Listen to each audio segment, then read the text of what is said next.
What's up, guys? Welcome to Pat's Chat. I am Doug Kyed, joined, as always, as of the last few days, with Michael Hurley. Michael, the Patriots won. How are you doing? Just kidding. I wanted it was a little inside joke. That was Um, good. That was good stuff. That was great. yeah, that was wild. The whole time, I don't think I'm alone in thinking, all right, they're still gonna lose, but let's see how they do it. And then as it went on and the game went on, it was like it's gonna be tough to lose now. So they pulled it off. It was can we agree not to do something? Maybe. Let's It agree depends. let's agree not to be like, I'm not that surprised. I'm not going to lie to you. I've had a lot of conversations over the last day where I'm like, once T. Higgins was doubtful, I was like, they might win. They might win. And then they did. Okay. So I would love to agree to that. I would love to be on board with you and say that I didn't see this coming, but I have many people who can vouch for me saying this. Just as long They're as just we they're just not in the yeah. room with me right now. Yeah, you just want to be a liar, and that's okay. I'm going to be honest and say I didn't see that coming. When I saw T. Higgins was out, I was like, hmm, okay. Um, because even still, if you don't drop a touchdown and fumble at the goal line and all sorts of other dumb Bengals things, I still don't think they should have won, but they did win. So it was a surprise to me. Yes, I am coming to you live from a Courtyard by Marriott conference room that the people of Cincinnati so kindly let me use. Michael is in places unknown right now. We had a flood in the basement, so it's getting put back together. It's been months. We're almost there. Now, does your hotel have a pool? No, but neither did the Patriots team hotel. But fortunately, a hotel across the street did. So that Jabril Peppers, who said that he couldn't sleep on Friday night because of a hip injury, and then couldn't walk on Saturday because of the hip injury, still managed to play in the game. He said as long as his leg was still attached, he will not miss a season opener. So I think that's just a good thing to remember for everyone is that as long as Jabril Peppers has both of his legs attached, he will play in any season opener with the Patriots. I think that I will remember that. Will you remember that in the future? Yeah, I do now. And thanks to the lovely folks at the Holiday Inn of Cincinnati for letting him in there to work out, because if not, he might not have made it. Maybe they should start staying at Holiday Inns. I mean, maybe these Marriotts that they're staying at, not fancy enough, no pools. But yeah, let's get into the game. You mentioned it off the top. There was a lot of Bengalese things happening in this game, and it was we were Andrew and I of the Boston Herald. We were walking out of the stadium, and we were talking about the game as we were walking down the street, and we said something about how the Bengals like just cannot win in the first week of the season. And we just happened to be walking by a Bengals reporter at the time, and she was like, "Are you guys talking about the Bengals?" I was like, "Yeah, we sure are," because apparently the Bengals are like 1-19 during Zach Taylor's tenure, or something crazy like that. 1-10 in weeks 1s and 2s. So the Patriots definitely picked or managed to find a good opponent for week 1 to win this game, but. Yeah, I mean the fumble. Kyle Duggar made an incredible play to force that fumble down by the goal line, but that probably should not have happened in that game. The fumble and the punt return probably shouldn't have happened. There's another near fumble of Joe Burrow's where he Yeah. almost fumbled when sliding to the ground. Real bang bang play. I was a little bit surprised that they overturned it so quickly. But I guess I agree with the call. But like that could have gone either way too. And at that point, it would have been a comedy of errors. Well, the thought is the ball part of the ball carrier? It can't be. Well, I So, I figured that like when he punched it, he must have touched him yeah, somehow I else. think so. Yeah, because his knee was obviously down, but without being touched, it didn't matter. But Right. anyways, no, I don't want to start the podcast on the offensive line, but that is the thing that I expected to be such a problem, and they Yeah. ran at will, and Yeah. it wasn't by any means an easy day of work for Jacoby Brissett, but he was sacked once, and it wasn't really a typical sack. It was a No. I don't even it was I don't remember it, but it was a 1 yard sack. So it wasn't. He was able to play the position somewhat normally that I did not expect. Trey Hendrickson, he was out there. He got a hit, but there was no. I expected it to be a disaster, and because of it, it wasn't. That's sort of how they did everything they needed to do. There were a lot of questions to ask Gerard Mayo after this game, so much so that people were kind of like shouting over themselves to try to get in there. And obviously, this game was about Gerard Mayo winning his first like head coaching game and everything like that. So these are the weeds that I'll probably get into tomorrow with Gerard Mayo. But they replaced Chikuma Okorafor mid-drive. And I mean, I have my assumptions for why that happened. I think it was probably because Trey Hendrickson was routinely beating Chikuma Okorafor on the edge. But mid-drive, they just put him very low and then left him in there for the rest of the game. And any possible offensive line issues kind of went away. So first of all, big shout out to the much maligned Vidarian Lowe. Not a favorite of Patriots fans, but an incredibly nice guy who did a very stand-up job today, playing left tackle, lined up against Trey Hendrickson. And to go in mid-drive was just a wild move, but one that I fully applaud by Gerard Mayo, Alex Van Pelt, and the Patriots staff to see an issue and then immediately address that issue and have it be mostly solved. Like Vidarian Lowe did have a false start on his second play, and he even kind of laughed about it when I was talking to him after the game, being like, yeah, I mean, I had a false start, but after that, I thought everything went kind of okay. And I don't know. I mean, like, I think a lot of coaches don't do that. Maybe they wait for the series to be over. Maybe they waited out a half, but they were just like, there's an issue. We're going to solve it. And good job by them. And that false start was like 2 snaps after Okorafor gave up or got Brissett hit, if I'm not Right. mistaken, right? So it was not difficult. It wasn't like you could be like, oh, maybe it was an injury or something like that. No, and Okorafor stayed on the sideline for the rest of the game, but otherwise there was really no like offensive line rotations for the rest of the game. Is Vidarian Lowe at left tackle, Michael Jordan at left guard, David Andrews at center. You had Layden Robinson at right guard, and then Michael Wanu at right tackle. And I'll have to run the numbers on how they did when Caden Wallace was in there as a jumbo tight end, but they used a ton of Caden Wallace in this game in short yardage situations, and they seemed to have success when he was in there. There was a part of the game, basically like most of the second half or the beginning part of the second half, where they were struggling to run the ball a little bit more. But I mean, they finished strong. Ramondre Stevenson had a great game. And I don't know. I think that I don't know if you play fantasy, but someone picked up Ramondre Stevenson in like the 8th round or something like that in a recent draft that I did. And I applaud them because he could have a big season this year. You don't want to hear about fantasy. It's okay. I'm on strike. Are we done? Yeah, I forget what I was. No, and the other aspect of that I was impressed by is Jacoby Brissett's just calmness in just stepping up and out. Like he would get into his drop, he'd scan, and if it was pressure, he'd just get out of there. And like he didn't Yeah. do anything amazing, but given the state of this offense, that prevented 2nd and 17, 3rd and 12, all those things. And I think that's part of what allowed them to have such a functional day. And I know his stats aren't great, but I just feel like there were so many plays where he's flushed from behind, he steps up and he goes to either sideline, and you know he's not going to screw up there. He's Mhm. either going to tuck it and run, he's going to make a safe throw. So the statistics, like that's where maybe a rookie might not have that comfort. And it's not that Drake May doesn't have the athleticism to do that. It's just Right. that's what stood out to me, where it's like, oh, so that's probably why he's playing. But though when I did write that note down, he threw an interception in the end zone that got dropped. So uh, That is true. Good it would have defensive been play by different. Hunter Henry there.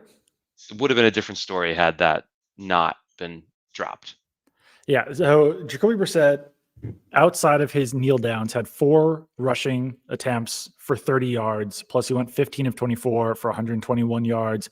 No touchdowns, no interceptions. But I think even just like his size and strength in the pocket stood out to me, because there was plays where, I don't know, a smaller quarterback, maybe even someone who played quarterback for the Patriots last year, would have been sacked on some of those plays, or would have kind of sacked themselves on one of Hmm. those plays. Hmm. Jacoby Brissett was like, no, I'm not going down.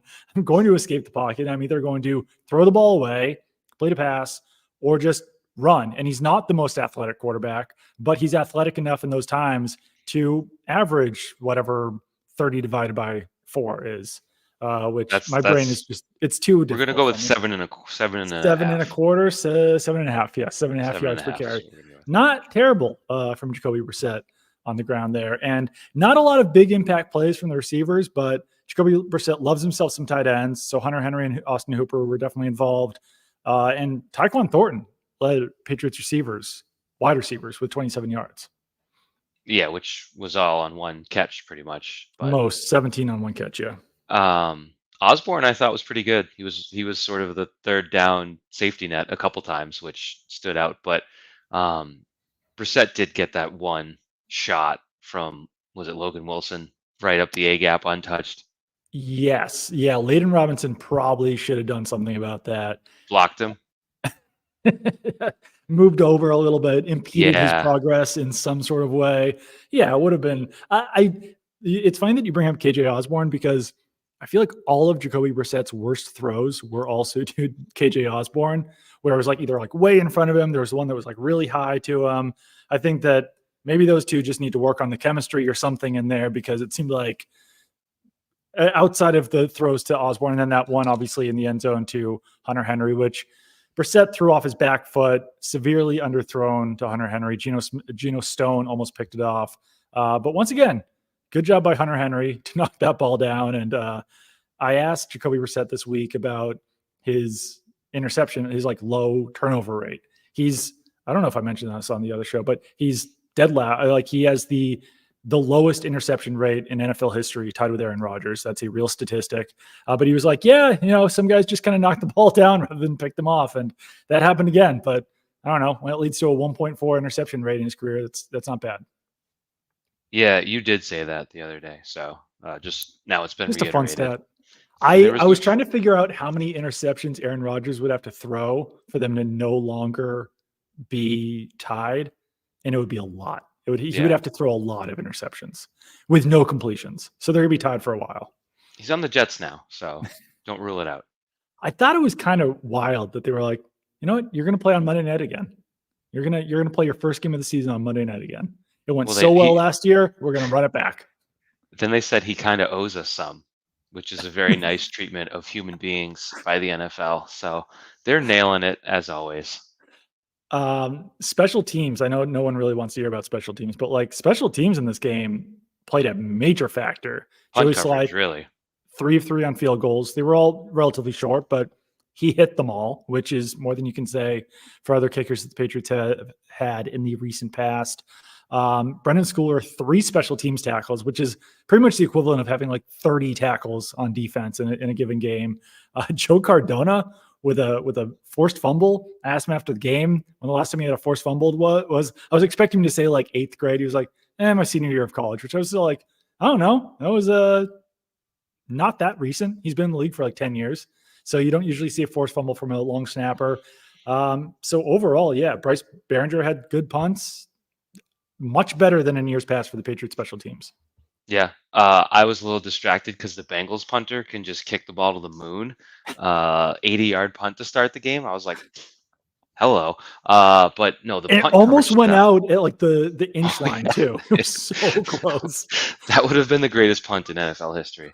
But it was the punt coverage stood out to me. I mean, yeah, the kicks were necessary, but it was that one Schooler tackle where he was just on the guy and didn't let go. Like he just had the ankles and just waited and waited and held on. It was good. And that's a guy where maybe we would say, oh, Belichick has too many special teamers, et cetera. Like, what's the role going to be going forward? It's like, well, he is good at it. So I think It the role is there. I think the lesson here is it turns out you only need one because that guy will just go out and make all the plays. So like you're It's wasting your true. time if you have like 10 of them. All you That's need true. is one. The Bengals punter, by the way, I guess his name is pronounced Ryan Rico. So I was like, after that 80-yard punt, trying real hard to come up with a tweet like an Uncle Rico, throw it over the mountains, Ryan Rico, punt it over those mountains. It never came to be. It was going to be too late by the time it got out, but just want to mention it on here so that people know that I had that thought and that I wasn't funny enough to come up with anything good. You just to fail to prepare is to prepare to fail, and you didn't walk in expecting an 80-yard punt from that guy. So shame on you. But I I still put some of that on the Bengals. Like we can't Oh no, fully. absolutely. Well, I'll go back to I was before the game. You have a lot of time to waste. You got like 3 hours to waste before a game usually because to beat traffic, you get there at like 10 a.m. And I know the Bengals ESPN writer Ben Baby relatively well from like going to the combine and stuff. So I was talking to him. I was talking to Trags. I was talking to some other Bengals beat folks before the game. But Ben Baby like specifically was like, I don't know if Joe Burrow is like 100% at this point. And he was like really like going hard on this, being like, he was bad in joint practices. I haven't really seen him throw the ball downfield. He's not really throwing to the sticks. So that was something that just like stuck in my mind the entire game. Joe Burrow threw downfield twice. Yeah, Once was a defensive pass interference that gained them 20 yards on Marco Wilson. And then and the the other ball one was was a not 28. accurate. No, it wasn't. And then the other one was a 28-yard pass to Jamar Chase where they found like kind of a little section in zone because Jabril Peppers was in the slot. He went back. Christian Bentley Gonzalez was wasn't in kind of coverage on that underneath. play. Bentley was underneath. It was a good play. It was a good throw. He had some touch on it. But overall, like Joe Burrow was dinking and dunking, unlike many quarterbacks I've ever seen in my life. Like even they had the 4th and 2 where he threw like a 1-yard pass to Josevic or whatever that guy's name is. And then Jonathan Jones made the great stick. But it's like on 4th and 2, you're not going to throw more than 1 yard. Like, what are we doing out here? What is this, 2009? That hit was incredible though. Yeah, it was. That's a conversion, if not for an absolutely psychotic play by Jonathan Jones. So Yeah. credit to them. No. No, but I heard that pregame. I was driving home and Zolak was on the pregame show and it's like, yeah, I'm hearing from some Bengals guys that Burrow's not quite right. He's still working on different grips. I'm like, they kicked the ball off like 20 minutes from now, and now I'm hearing about this. Like this seemingly would have been significant. So um, definitely, there's something about Zach Taylor that rubs me the wrong way. That I just feel like I'm going to blame this whole thing on him. But we're early in the podcast, but you were in the press box. Was my guy there? Your guy in the press Uh, box. my guy in Cincinnati who captures Patriots videographers and tells them the damage is done, my friend. Was he there? I think he was. And we actually talked about that before the game. I'm shocked that with you, that didn't come up on Friday's podcast. I That, forgot. that it was the return to Cincinnati after the Spygate 2. But The it damage was is done, my friend. It's like, it, dude, no, it isn't.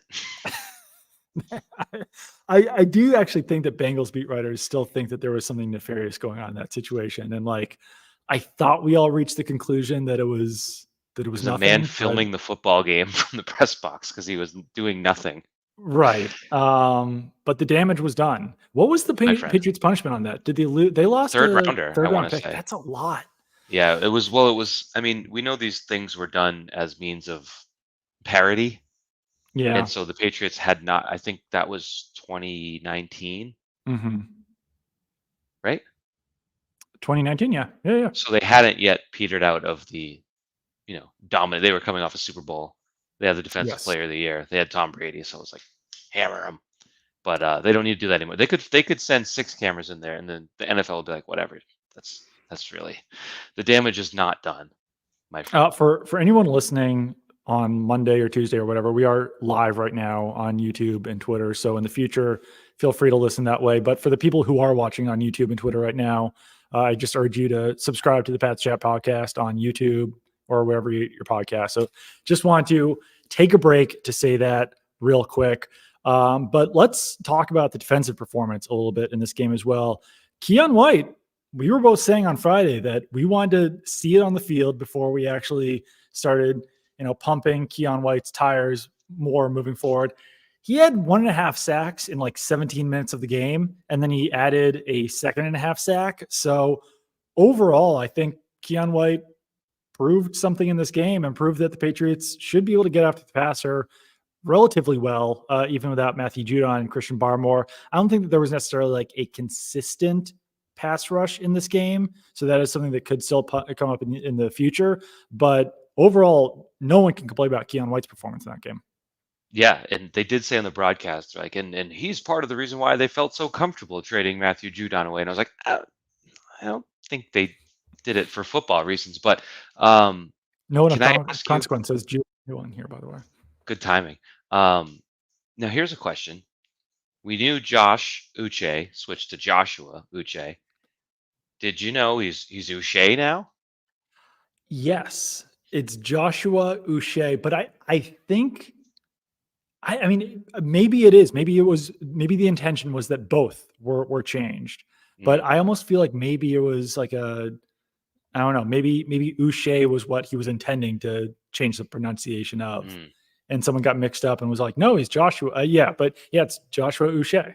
Either way, there was one sack where his pressure basically forced Burrow up into Keon White. So I give him credit to that one. I don't think he got a stat for that one. So he was someone I was watching in the post Judon era because last year, obviously, as we mentioned Friday, was not an excellent year for him without Judon there. So it was good. I mean, that offensive line, I know they've had their issues throughout the years, but theoretically they addressed it Mhm. and they got beat up a little bit. So they got a lot to Uche feel did good about. have he did have an offsides penalty in this game. Yeah. And I think there was at least one sack they kind of missed, but he was bringing some pressure. I will say, since you're talking about the Bengals offensive line, orange might not be Trent Brown's color. Just from seeing him on the field, he looked. I don't know if he is bigger than ever, but I think the orange just made him appear larger than he's appeared in the past. But I mean, I don't know. Patriots were able to get some pressure, but I don't think that that's necessarily like the story of why the Patriots won this game. I'll also say that Christian Gonzalez performed well against Jamar Chase. We weren't really sure how the Patriots were going to match up against Bengals receivers, but on Friday when we recorded, we thought that T. Higgins was going to be playing in this game. And then he popped up on the injury report with a hamstring injury, was doubtful, and he didn't. But that made the coverages very easy for the Patriots, where for the most part, Christian Gonzalez traveled around, followed Jamar Chase, even in the slot. When Christian Gonzalez was on Jamar Chase, he allowed 3 catches for 15 yards. The other 28-yard catch plus the 10-yard and the 9-yard were either against zone or Jonathan Jones. But I mean, Christian Gonzalez was another guy that we talked about a lot on Friday, and he stepped up and did about as well as he possibly could against a wide receiver like Jamar Chase. Even though Jamar Chase missed all of the summer, was dealing with food poisoning, he said, and then also had his own penalty for not getting off the field early enough. I don't know if you saw that one. On a punt. On a Yes. punt, yes. Because he was groping, not groping, griping, Groping. moping Griping. and griping at the same time, as it's known, groping. Um, no, I actually correction. He It's did not a not great have portmanteau. he did not have food poisoning because I watched his media availability and he said food poisoning. So the Mhm. eye dart to the left, like he did not. He did Oh, not. So a little quick correction. No, Gonzalez was good. He was swaggy, which I think is important. He was just so casual and calm. It's super yes. weird. Like he's been like that since day one. Yeah. But year two, hadn't played in a while, looked the same. What stood out to me in the secondary was the tackling. Yeah. Uh, they were sure tacklers. They would go low. I don't know. I don't think it had anything to do with the hip drop tackle rules because we haven't seen Right. that called yet. But I noticed it was just diving at knees. No one was getting extra yards. No one was breaking tackles. So there was just sort of the theme of the game where it was like no one did anything amazing. Like they tackled, Mhm. the quarterback escaped pressure, the running back ran, and they won the game. Like it was a fundamentally sound game, and this is what I want. What I thought was like the ideal of this season Mhm. was, can the Patriots look like an NFL team from Yeah. top to bottom? And today they did. They're not always going to win games scoring 16 points, obviously, but they looked like a functional professional football team. Yeah. No, they did. They absolutely did. And like as we said, beating the Bengals in week 1, we'll see how much that actually means moving forward here. But um first of all, I want to bring up Daniel Aquale. He's another one who had a run stuff in this game. And Jerry Montgomery, the Patriots defensive line coach, I wasn't in on him when he said this. I think Dakota Randall was the one who transcribed this. When he was talking about Daniel Aquale heading into the 2024 season, he said he's been having a good camp, but at some point you got to shit or get off the pot, and we'll see how he does this season. So with that run stuff, I was trying at the time to determine if that meant that he shit or did that mean that he got off the pot. I think he's shit. That's what I thought too. That's Yeah. that's the good part, I think, of Yeah. that saying. So good job by Daniel Quay hitting, you know? You should ask him That's about good. that tomorrow. I'll ask Jerry Montgomery the next time I see him. So Yeah. did he shit or go off the pot? So Yeah. And yeah. he chased Burrow down once too. I think forced an incompletion. Yeah, I mean, I don't think that outside of Marco will like we'll get into some studs and duds later. And Ooh. maybe we could do that now, but like on defense, there wasn't a lot to complain about. Like Marco Wilson had the defensive pass interference penalty, which I think was the most egregious error of the day, at least on defense. He pushed a receiver out of bounds. And it was like kind of I would have preferred a more sure tackle on that, but that's like really nitpicking at that point. But yeah, overall, I thought defensively the Patriots played very, very well in this game. Any other defensive standouts for you or standout plays other than, Kyle Duggar, the forced fumble was like, it's kind of amazing that I've been watching football for essentially 38 years. I mean, I've been watching it since birth, I'd say. I've remembered watching football since the time I was like 4 or 5. I don't think I've ever seen that happen. I don't think I've ever seen a pass completed from 15 yards out that a safety strips 2 yards out from the goal line, and then the ball bounces and Marcus Jones just like picked it out of the air. Bounces into the arms of the best punt returner on the team. I was ready for him to take it to the house. I was like, it would have been fun if he was able to do that. But I've never seen a play like that. I can't say. Yeah, I have to watch the strip again because I saw it. I watched the replay and I was like, huh? And then like sort of things moved along. But that came right after does he get a pass breakup in the end zone? Right. If he wasn't there, that's a touchdown. So well, I mean, he was definitely like hitting Mike Gesicki's arm, and that's I think probably why the ball came out. We're gonna give him the PBU. Yeah. No, Duggar was awesome. I mean, if we were gonna do studs and duds, I'd be fair and say there's really not many duds, not too many studs. I'd say Stevenson was a stud. Yeah. I mean, so I wrote it after the game as part of my gamer. I gave out 4 studs. I had 4 studs. Duggar. Kyle Duggar. Stevenson. Ramondre Stevenson. Keon White. Christian Gonzalez. 4 for 4. Nice job. It's like we just talked about the game for 25 minutes before that. I mean, like, but you could have given one out to Joey Sly. I know it was only his longest field goal was 37 yards, but like after last year for a Patriots kicker to go 3 for 3 on field goals, plus 1 for 1 on extra points, it's not necessarily what you come in expecting to see out of a player. Juwan Bentley had half a sack, also led the team with 12 tackles. So in like a normal situation, maybe he would be included in a stud. And, even Jabril Peppers couldn't walk on Saturday, suited up in an NFL game and had 6 tackles. You got to give some credit for that as well. Do you think he had to get a room to use the pool at the Holiday Inn? Absolutely. Yeah. Yeah. You didn't just walk in there? I don't think you can just walk in and say, let me use your pool. You know what? If I'm the Patriots, the easiest way, like you just do it out of ease. Imagine having to have a conversation being like, can we use your pool? How much would that cost? Like, what would be the situation there? No, you just say like, can we get one room for Mr. Jabril Peppers? He walks in, goes in the pool, walks out and crosses the street, right? But continental breakfast today, maybe. It'd be funny too. I think the rest of the team was jealous. He walks in with his melon slices, like, what's up, boys? Muffin. It'd be great too if it was one of those hotels with like a water park, so it's just like kids going down slides and he's trying to like work his hip out. Yeah, he said he fell on his hip.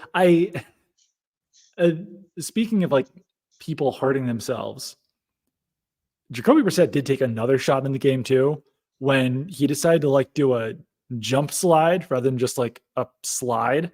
And I forgot who the gentleman was that hit him excessively hard on that. It might have been Logan Wilson. It might have been someone else, but I think it was a safety. He just like smashed him into the ground. And I'm sure that some Patriots fans were like, oh, it was a late hit, blah, blah, blah. Like it wasn't because he hadn't touched the ground yet.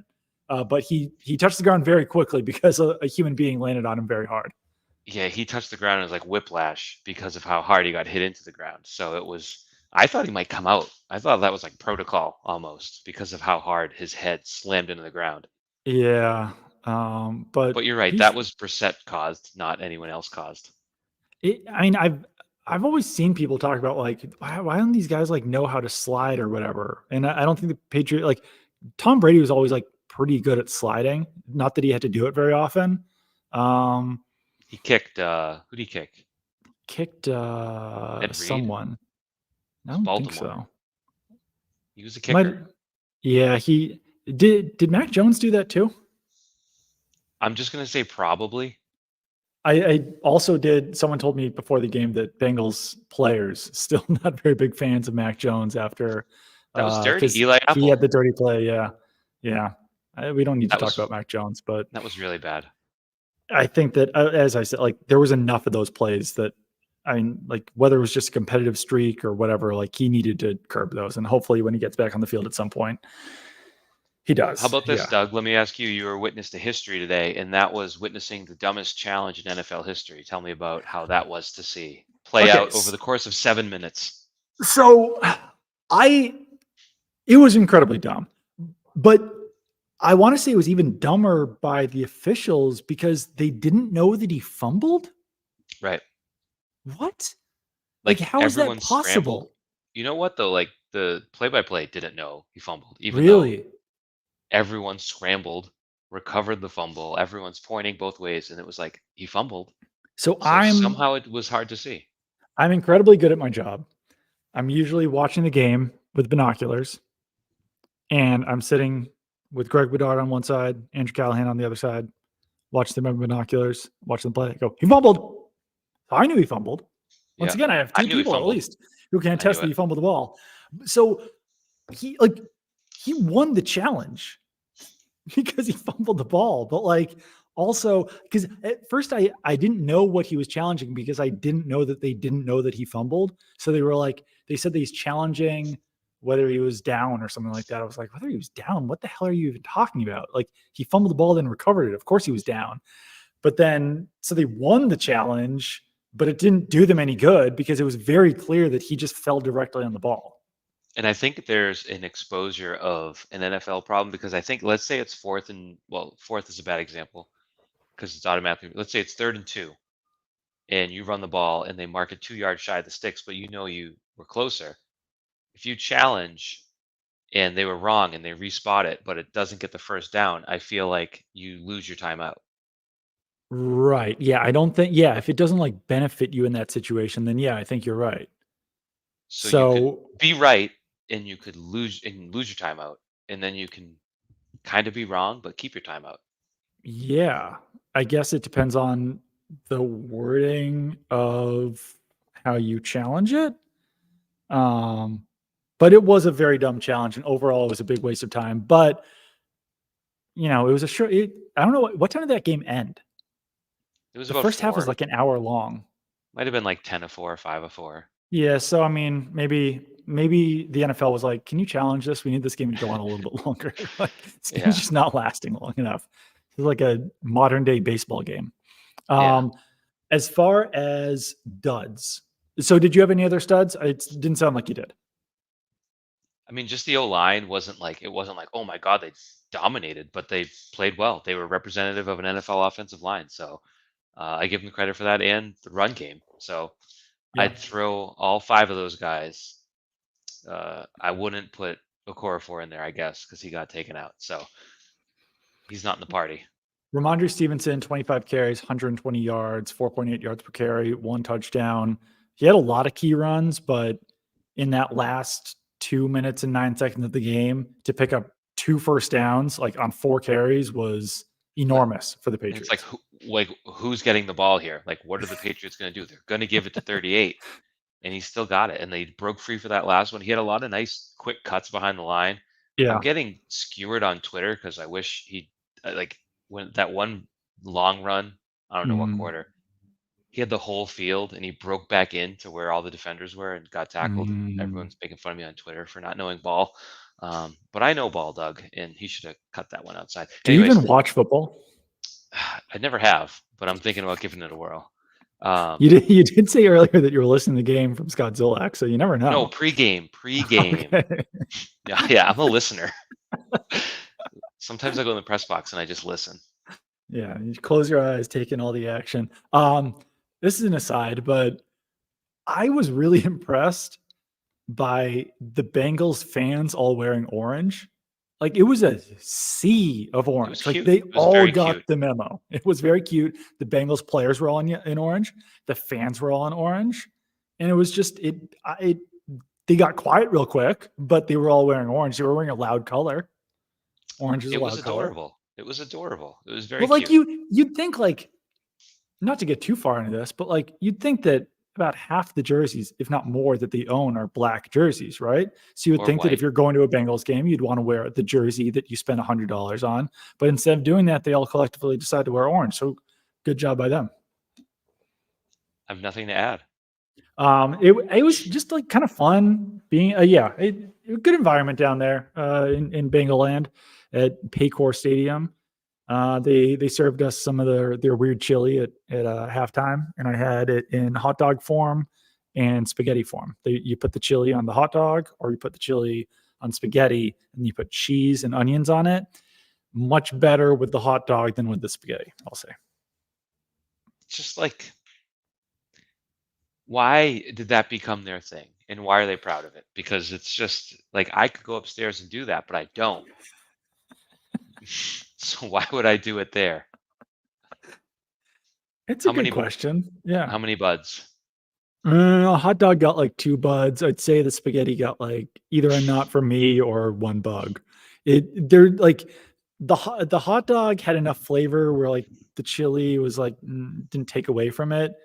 Like the chili is sort of bland, and then putting that on like their bland spaghetti and like bland cheese, it just didn't have a whole lot of flavor. But overall, good spread from Bengals. You know that's they tried. They did a good job. The damage As is done, my friend. the damage is done. As far as duds in this game go, I only had 2 because if I was giving out a third, it would be like Del Pettis for lining up wrong on the initial kickoff or something equally, just ticky tack. But Marco Wilson, when you get a 20-yard pass interference penalty, you get a dud for that one. And then the other one was Core because he only lasted, was it like a drive and a half? It was on the second drive, I think, that he got replaced, right? I'd have to check, but if it wasn't the second, it was probably the third. I got a text from someone who I believe is listening to us right now, and they texted me to say that PFF gave a core for a pass blocking grade of 1.7, and that's out of That is 100. out That's out of of 100. 100. Yeah. So in percentile form, that would be a 1.7%. So I mean that figures to be a problem eventually. He's going to have to play, Yes. right? I don't know. Because like okay, so when the Patriots signed Chukwuma Okorafor, they signed him before free agency because he had been cut, or it was like very, very early on in free agency. I Mhm. asked him on the team, like, what's the idea here? Because obviously they still wanted to sign Michael Wenu at that point. Chukwuma Okorafor was a right tackle with the Steelers. So I had no thought that he was going to be playing left tackle. Person said that, like, he's a good backup option, and we think that he might be able to play left tackle. They might have the athleticism to play left tackle. So, I mean, with the contract that they signed him to, if he's your swing tackle now for the rest of the year, like, yeah, he might have to play if someone gets injured.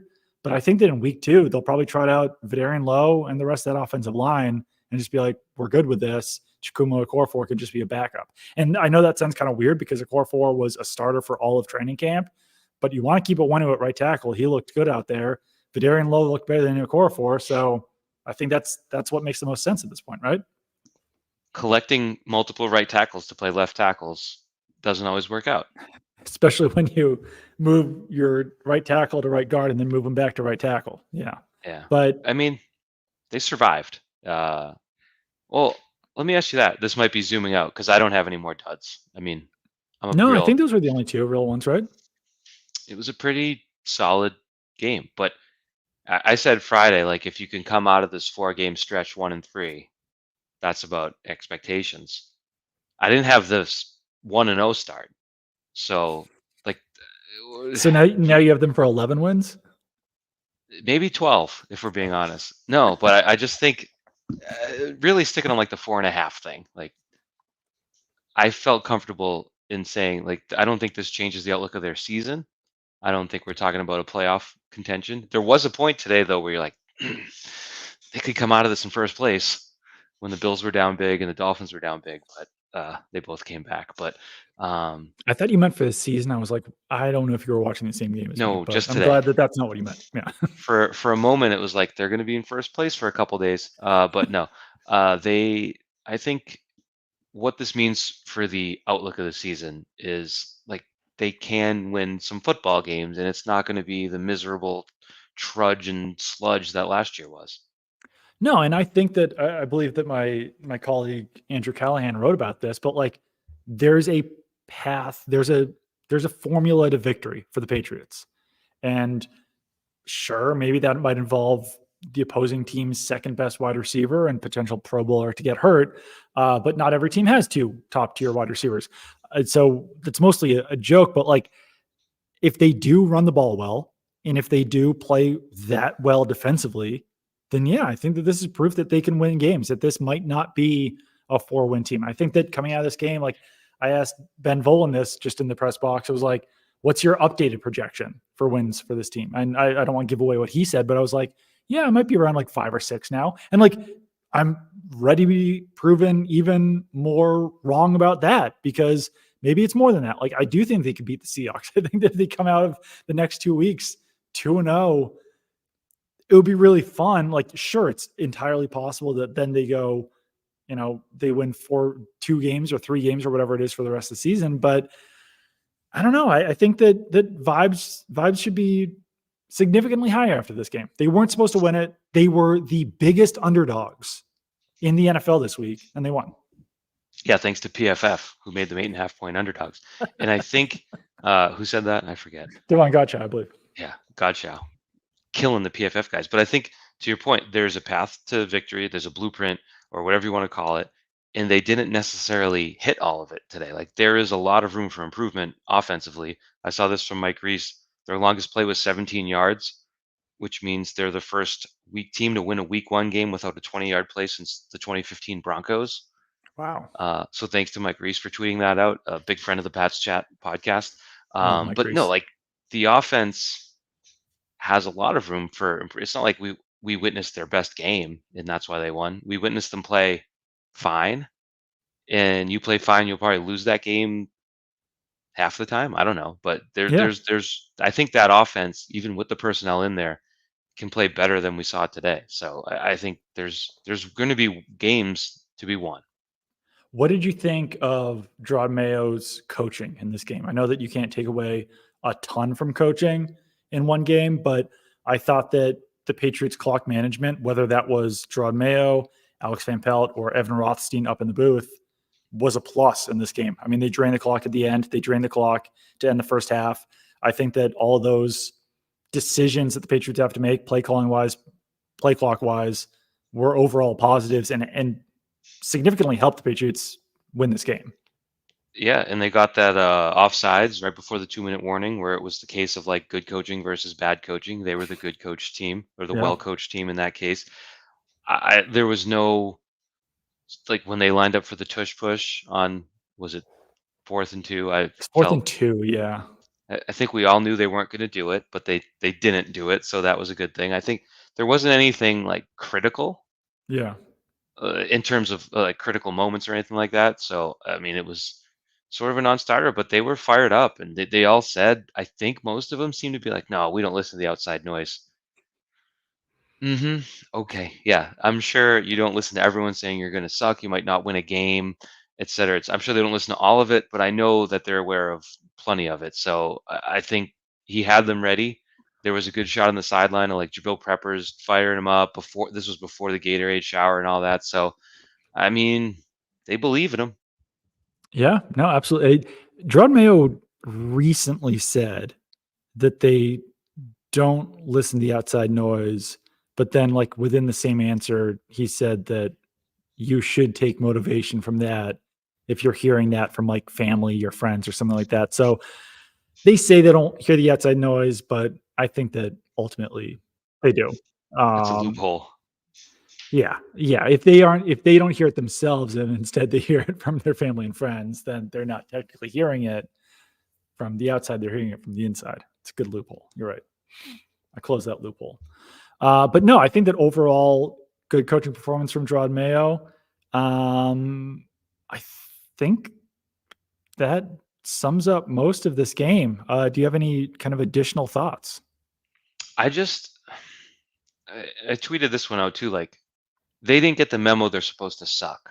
That was my takeaway. Like we Right. really like, and that's why I started by saying like let's not act like I'm not surprised because me, you, every other person in the world has been so down on this team that it was a reminder that like okay, I mean they do have representative NFL talent and coaching.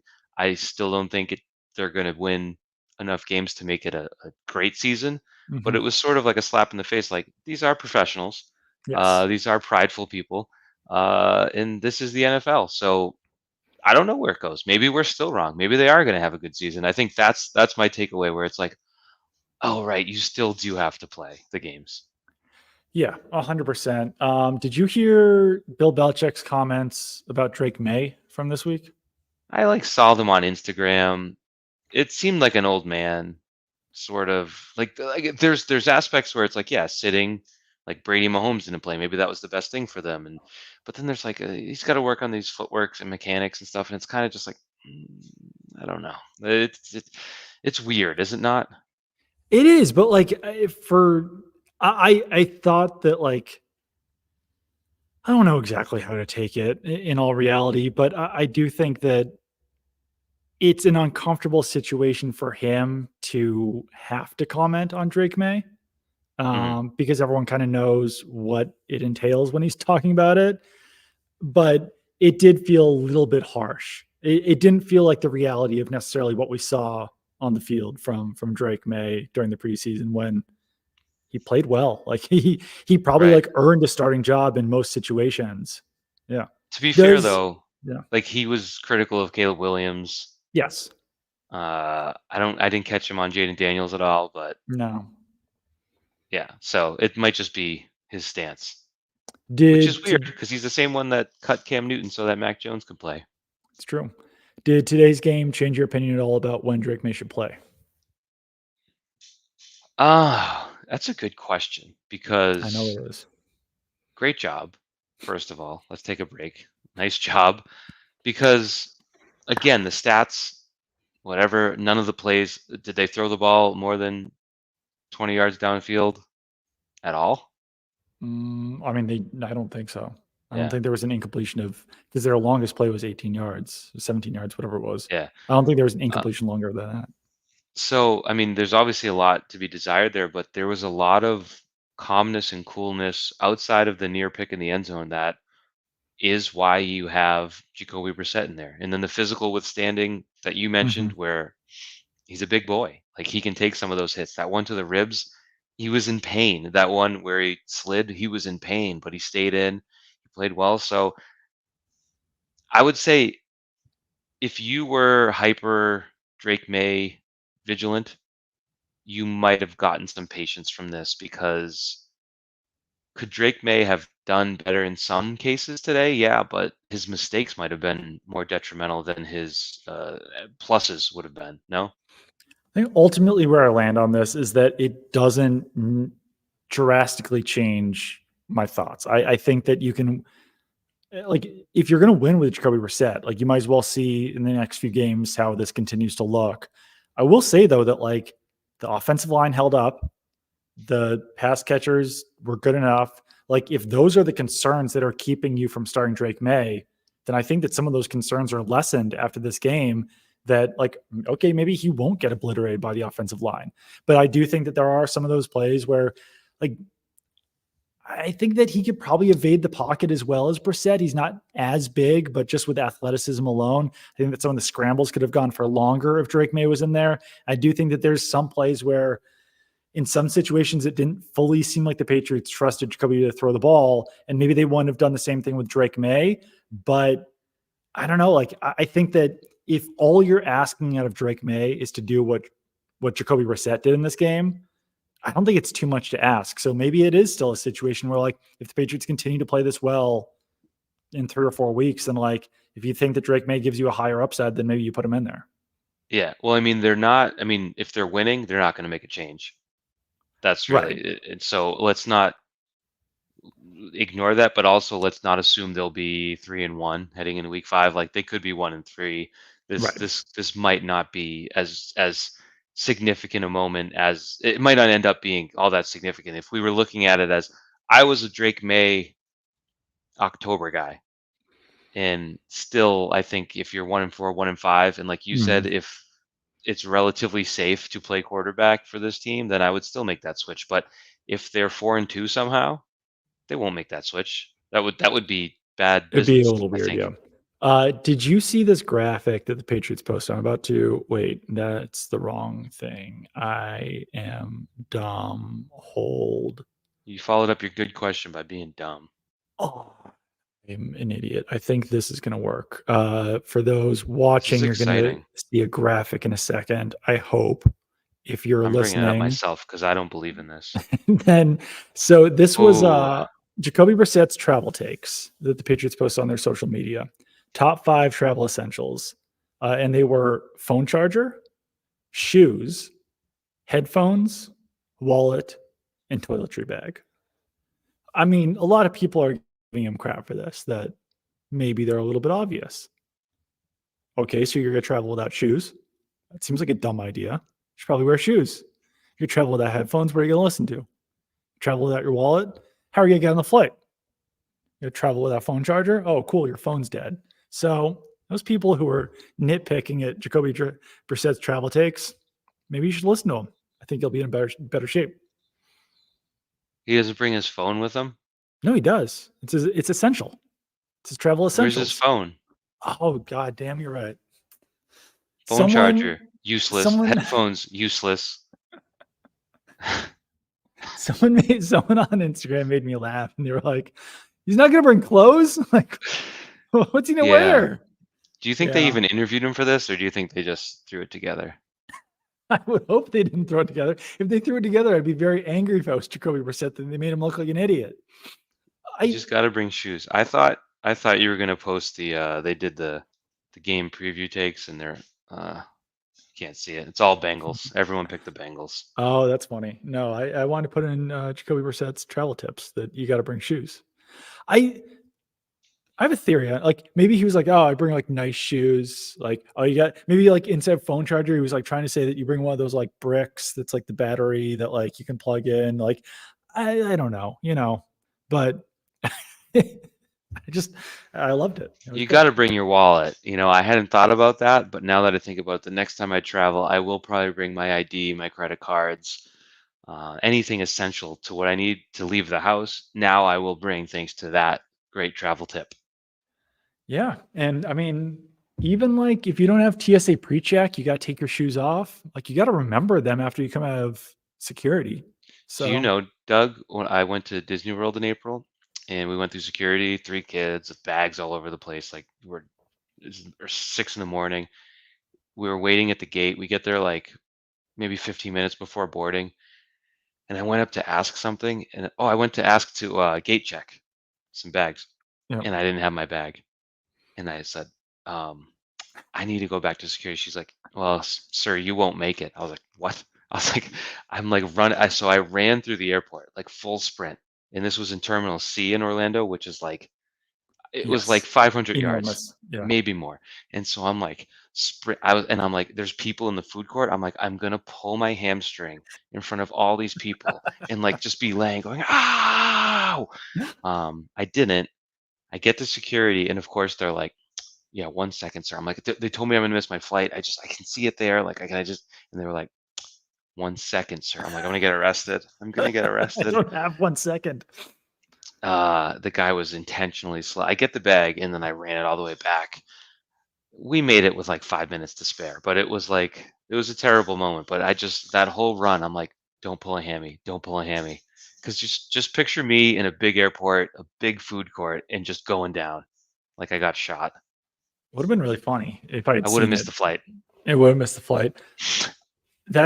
I've never done that. I did see something that I've never seen before in my life when I was on the getting to Cincinnati.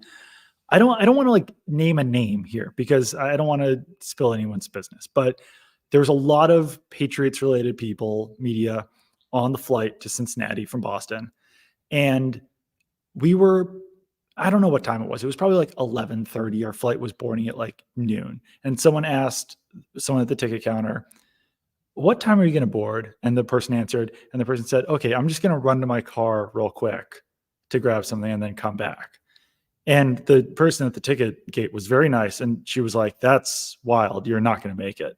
I was like, "No, I will." And the person made it, but I've never seen someone cross back through security and then through security again uh, after they've already gotten to the gate. And it was just an impressive feat that I watched.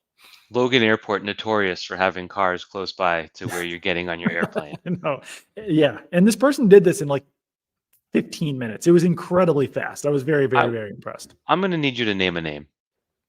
I don't want to do it. It was Mike Reese. Okay, really? Yeah, it was wild. He's crafty. I would trust him in any. That's not surprising. Yeah, but it was gate agent. He knew he did great. It was incredible. It was amazing that he did it. You went to your high school reunion. I did. How was it? Real quick. It was disappointingly normal. It was not awkward. Nothing was weird. The only weird part was like a teacher was there who was old when we were there, and we were all like, "Oh, hey," and he was still alive. Yeah, he was there. But no, it was like 20. It was more than 15 people, but it was probably like 20. I don't know if that qualifies as more than 15. Like, yes, technically 20 is more than 15, but they're in the same vicinity. Yeah. So unfortunately, there's no like terrible stories or anything. It was just like kind of nice. Talked to a lot of people I don't talk to anymore. So it was fun. Perfect. And you know what the ideal was? The reason we all showed up is because it started at 5 p.m. If it started at 8, I would have never made it. No chance. Yeah. Well, I'm glad you went. I think that the Patriots winning this game makes this season a lot more interesting. So good job by them.